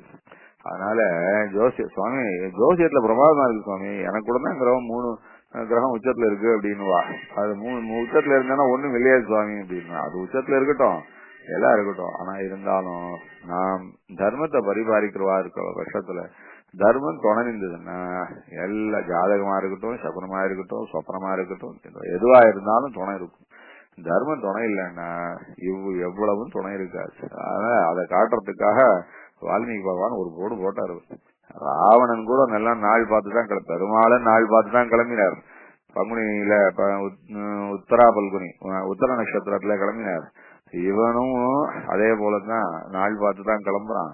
2 பேரும் நாள் பார்த்து கிளம்பினாலும் யாருக்கு ஜெயிக்கிறது அப்படின்னா, யாருக்கு ஜெயிக்கும் அப்படின்னா தர்மம் யார் பக்கத்துல இருக்கோ அவளுக்கு ஜெயிக்கும்.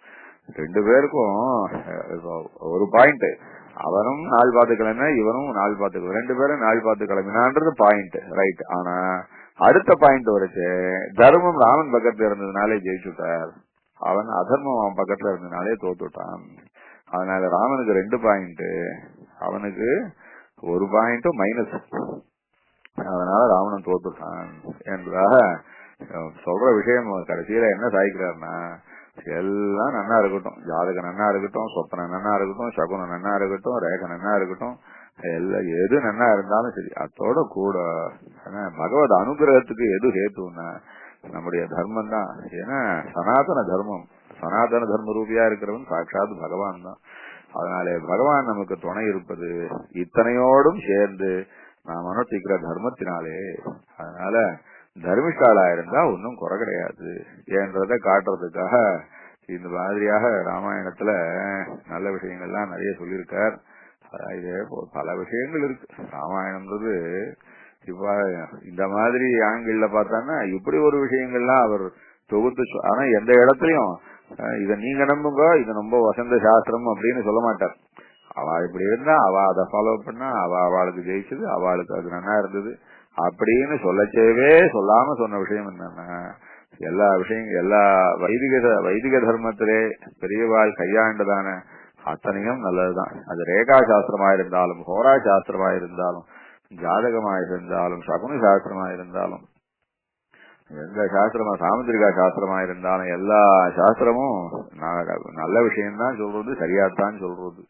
ஆனா ஒன்னு ரெண்டு விஷயம் நல்லா தெரிஞ்சுட்டு அந்த விஷயத்தை பத்தி பேசணும். இன்னொன்னு யாருக்கும் இந்த ஹோரையோ யோகமோ ஜாதகமோ எல்லாத்தோட அவ தர்மத்தை அனுஷ்டிக்கிறவாளா இருந்தான்னா ஜெயிச்சுடலாம். இவ்வளவும் இருந்த தர்மத்தை அனுஷ்டிக்காதவாளா இருந்தான்னா ஜெயிக்க மாட்டா என்றதான விஷயம் நல்ல விஷயத்த உபதேசம் பண்ணி வால்மீகி ராமாயணத்துல இப்படி ஒரு சமாச்சாரத்தை சொல்லியிருக்காருன்னு சொல்லி முடிச்சுக்கலாம். கவிதா இருக்கு சிம்ஹாய கல்யாண குணசாலினே ஸ்ரீமதே வெங்கடேசாய வேதாந்த குரவே